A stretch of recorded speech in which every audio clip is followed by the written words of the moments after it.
Il semblerait qu'on vive les dernières minutes d'un très long conflit. Je veux parler celui de la canne.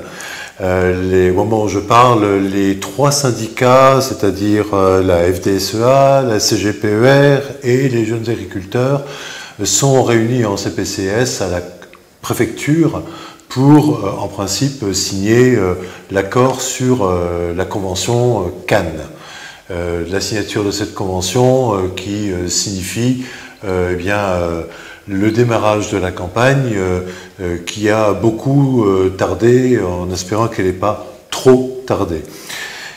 Donc les dernières minutes d'un long conflit qui se résout par un problème de prix et une solution apportée à ce problème sous la forme en fait de trois chiffres.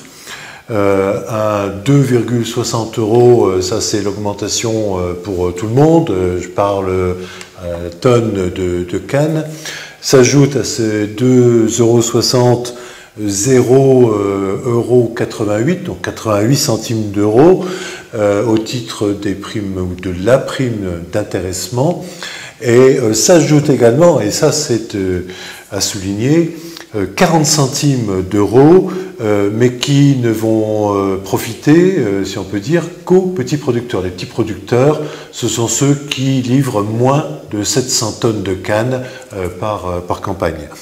Donc, pour ces petits producteurs, eh bien, ça fait une augmentation du revenu à la tonne de canne de l'ordre de 3,88 €, 3,88 € à rapprocher des 6 € qui étaient demandés. Dans cette bataille des prix, il y a des gagnants, les petits producteurs, il y a non pas des perdants, mais il y a des producteurs qui gagnent moins. Ce sont les gros producteurs, ceux qui livrent plus de 700 tonnes à la campagne. Ceux-là ont fait entendre leur voix et leur désaccord avec l'accord. D'ailleurs, on s'en est aperçu lors de l'Assemblée générale de la CGPER au Gaulle dans la journée. La base pas très satisfaite, c'est un euphémisme, par l'accord qui se dessinait entre les trois syndicats et Tereos.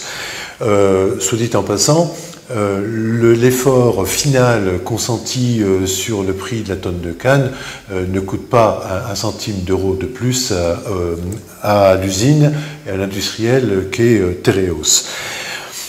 Bien, donc on se trouve à la fin d'un conflit.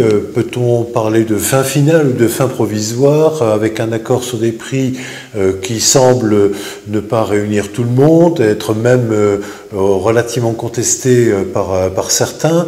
Il faut se souvenir que la convention Cannes, si elle est signée sur cette base-là, court jusqu'en 2021.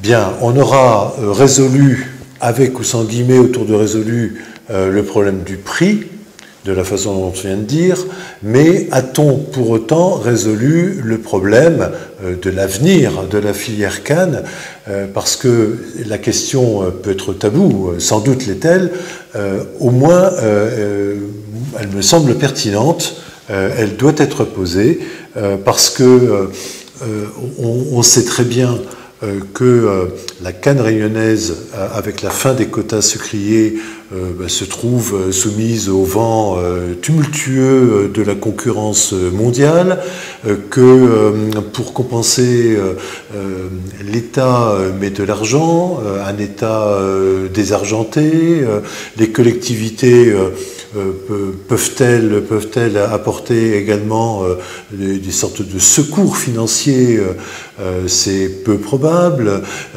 Des règles drastiques de concurrence sont aussi autant de contraintes qui pèsent sur le secteur cannier, à La Réunion comme ailleurs en Europe.